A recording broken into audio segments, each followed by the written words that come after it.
अच्छा, आपने कहीं पढ़ा है द्रौपदी ने ऐसा कभी कहा ही नहीं कि अंधे का बेटा, ऐसा द्रौपदी ने कभी नहीं कहा। आपको जब द्रौपदी जी ऊपर मिलेंगी तो पूछेंगी कि मैंने कौन सी गलती की बहन। द्वापर की बात, कलयुग के 5000 साल बाद भी आप द्रौपदी को गलत कह रहे हैं। आप दुशासन को गलत नहीं कह रहे हैं जिसने साड़ी उतारी, राजा को गलत नहीं कह रहे हैं जो चुपचाप तमाशा देखता रहा धृतराष्ट्र।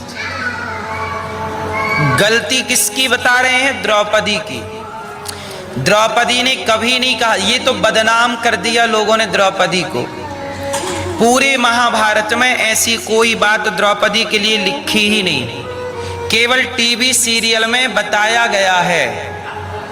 तो टीवी सीरियल देख के आप लोगों को लगा यही सत्य है। टीवियों पर जो दिखता है सीरियलों पे हर बात सही।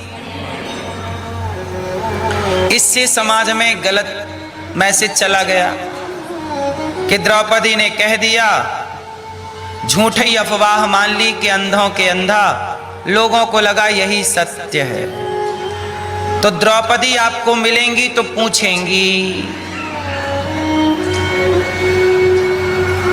तो किसकी गलती से महाभारत हुआ? किसकी?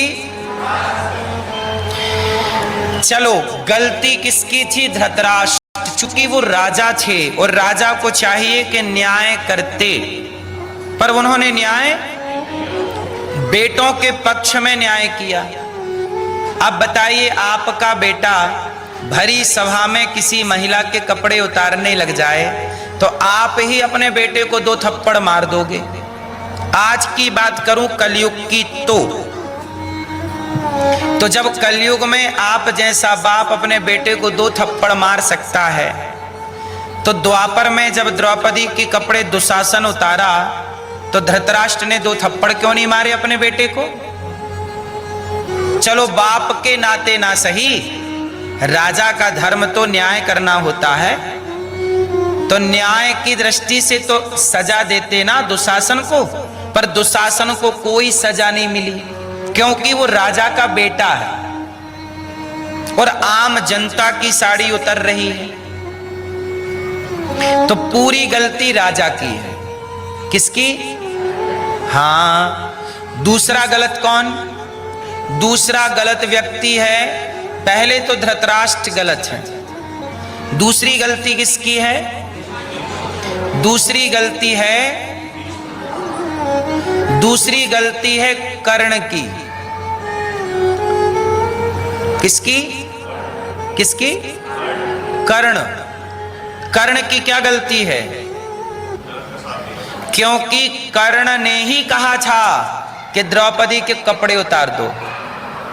चीर हरण करो किसकी इजाजत थी? ये बात दुर्योधन ने नहीं कही कि कपड़े उतार दो। ये बात शकुनी ने नहीं कही कि कपड़े उतार दो। ये बात कर्ण ने कही थी कि द्रौपदी के और पांडवों के कपड़े उतार दो। किसने कही? जोर से। इसलिए गलती किसकी है? कर्ण की ये गलती नहीं है कि उसने ये कहा कि कपड़े उतार दो। इससे बड़ी गलती है क्या? कर्ण की सबसे बड़ी गलती है कि कर्ण की हर बात दुर्योधन मानता था। कर्ण की हर बात, तो कर्ण को तो ये पता था, कर्ण तो पढ़े लिखे थे, कर्ण को पता था कि किसी भी स्त्री के कपड़े उतारना ये धर्म था कि अधर्म? बोलो मेरी मां। किसी स्त्री के कपड़े उतारना धर्म था? तो जब आपका दोस्त, आपका फ्रेंड गलत करेगा तो आप अपने मित्र को गलत करने से रोकेंगे कि गलत में उसका साथ देंगे? आपका दोस्त किसी लड़की के साथ, किसी बहन बेटी के साथ कुछ गलत व्यवहार करे तो आप अपने मित्र को रोकेंगे कि उसका सपोर्ट करेंगे? जो रोकेगा वही मित्र है। जो गलत में साथ दे वो दोस्त नहीं होता। कौन होता है वो दुश्मन है।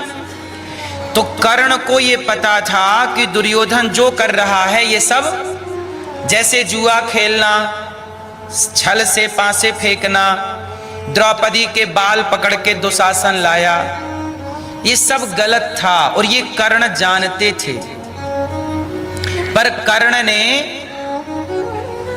रोका नहीं अपने मित्र को। तो मित्र कैसा चाहिए? जो मुझे गलत करने से रोके ऐसा, या जो मेरे गलत में साथ दे ऐसा? जो गलत में रोके। तो बताओ कर्ण सही मित्र है कि गलत मित्र है? इसलिए कर्ण का धर्म था, मित्र का धर्म होता है कि वो अपने मित्र को गलत करने से नहीं रोका। तो गलती किसकी है? कर्ण की। कर्ण की और गलती क्या है? कर्ण ने ये क्यों कहा कि द्रौपदी के कपड़े उतार दो? क्योंकि कर्ण द्रौपदी से विवाह करना चाहता था, लेकिन द्रौपदी ने मना कर दिया कि मैं इससे विवाह। अच्छा, द्रौपदी ने विवाह करने से मना क्यों किया? क्योंकि द्रौपदी कर्ण को जान गई कि देखो, अब मतलब आप जिस लड़की से विवाह करना चाहते हैं और उस लड़की से आपका विवाह नहीं हुआ, तो क्या आप उस लड़की को भरे समाज में नंगा करना चाहोगे? बोलो कि मेरे तो विवाह हुआ नहीं, चलो इसे समाज में निर्वस्त्र करते हैं। पर कर्ण ने यही बदला लिया कि तुमने हमसे विवाह नहीं किया तो सारे समाज में आज तुम्हें नंगा करेंगे, कपड़े उतारेंगे। इसलिए आज्ञा दी कि उतार दो कपड़े। तो ये सामाजिक दृष्टि से भी गलत है। बोलो हाँ। तो कर्ण की जिम्मेदारी थी कि वो रोकते अपने मित्र को, दुशासन को, पर नहीं रोका। इसलिए पहली गलती धृतराष्ट्र की और दूसरी गलती मित्र की। किसकी? तीसरी गलती है, बताओ किसकी?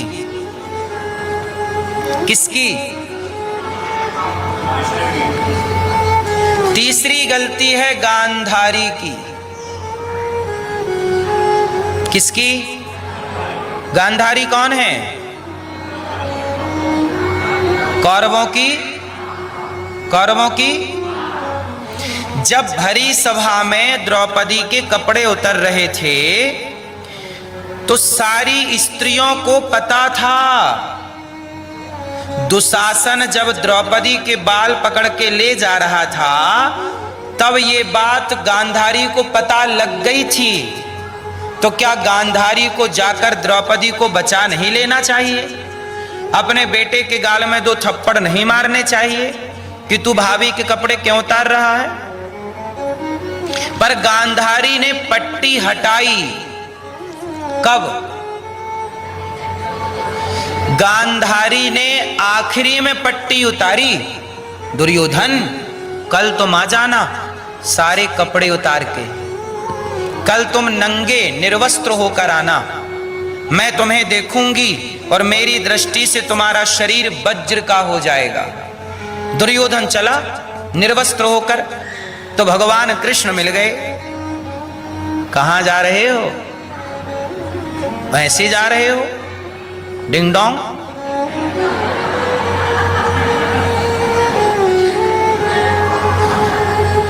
दुर्योधन पेड़ के पीछे छिप गया। भगवान बोले कहां छिप रहे हो? कहां रहे हो भाई? बोले मां ने बुलाया है। अरे मां की गोद में तो तुम पैदा हुए थे तो छोटे से में कपड़े पहने ही नहीं थे, सुसु भी करते थे मां की गोद में, परंतु अब तो बड़े हो गए हो। अब बेटा जवान हो जाए तो थोड़ी निर्वस्त्र हो के मां के सामने खड़ा होगा, ये मर्यादा का उल्लंघन है। चलो कपड़े पहनो। मैं नहीं पहन सकता केशव कपड़े। क्यों? मां ने कहा है निर्वस्त्र आना, मेरा पूरा शरीर वज्र का होगा। आज मेरी मां ने मेरे लिए पट्टी हटाई है। आज मेरी मां क्या करेगी? मेरे लिए पट्टी उतारेगी। भगवान बोले चलो कपड़े पहनने का मना किया है, ये पत्ते की टॉप तो पहन लो। केले के पत्ते की टॉवेल ले आई, बोले कमर तो ढक लो, ऐसे जाओगे अच्छा नहीं लगेगा। माने कपड़े पहनने का मना किया है, पत्ते पहनने का, पत्तों की टॉवेल। गांधारी ने कहा बेटा कपड़ा तो नहीं है। नहीं मां। अब मां ने पट्टी हटा, देखो गांधारी जी को आंखों की पट्टी उतार तो रही हैं, पर दुर्योधन को बचाने के लिए, द्रौपदी को बचाने के लिए पट्टी नहीं हटाई। और द्रौपदी को बचाने के लिए पट्टी उतारी होती तो यह सर्वनाश ही ना होता। इसलिए कहता हूं माता पिता की आंखों में पट्टी नहीं होनी चाहिए। कहीं आपके आंखों की पट्टी कहीं आपके बच्चों को दुर्योधन ना बना दे, कहीं आपके आंखों की पट्टी आपके बच्चों को दुर्योधन ना बना दे। इसलिए समय रहते आंखों की पट्टी हटा लीजिएगा। और बच्चों को सिर्फ शिक्षा नहीं संस्कार दीजिएगा। गांधारी ने बच्चों को शिक्षा तो दी, पर क्या देना भूल गई? संस्कार होते तो भरी सभा में भौजाई के साथ ये व्यवहार ना होता। भाई द्रौपदी कौरवों की भौजाई तो लगी, भौजाई समझते हैं, भाभी।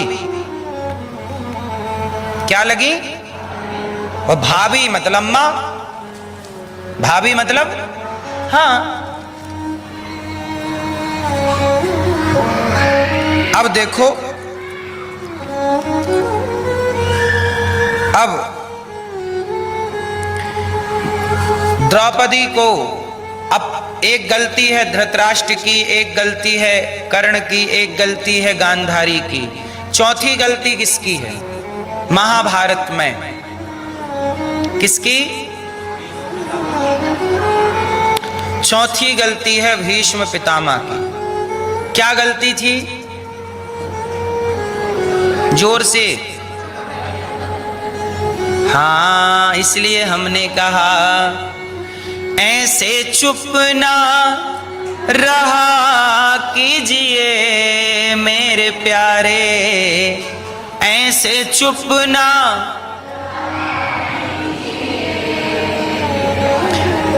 चुप ना रहा कीजिए। तो चुप ना रहें तो क्या दिन भर बोलते रहें? कहां चुप रहना है, कहां बोलना है, यही है समझदारी। आपको समझदार कब कहा जाएगा? जब आप चुप रहना भी सीख लें और बोलना भी सीख लें। बोलना भी जरूरी है और चुप रहना भी जरूरी है। कहां बोलें और कहां? तो पितामह जहां चुप थे, क्या वहां चुप रहना था? वहां बोलना था। ए दुशासन, मार दूंगा यदि तूने द्रौपदी के बाल पकड़े। वहां बोलना था, डांटना था। पर पितामह, इसलिए मेरी मां, जहां आप गलत देखो, चाहे घर के अंदर घर के बाहर, वहां बोलना चाहिए। आप लोग नहीं बोलते, ये समस्या है। समझ रहे हैं? बोला करिए, चुप नहीं। पितामह चुप रहे, महाभारत हो गया। अच्छा, पितामह चुप क्यों रहते, क्यों रहे? क्योंकि पितामह की बात दुर्योधन सुनता ही नहीं था। तो जहां कोई सुने ही ना, वहां चुप रहने में भलाई है। इसलिए पितामह चुप थे। चलो